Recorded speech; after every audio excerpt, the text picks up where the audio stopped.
IoT based smart home automation project. I will control the lock of my door from my phone. So right now the door is locked. I will unlock the door from my phone.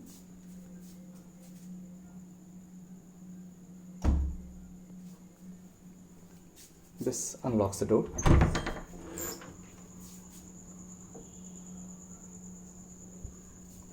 I'll just push it back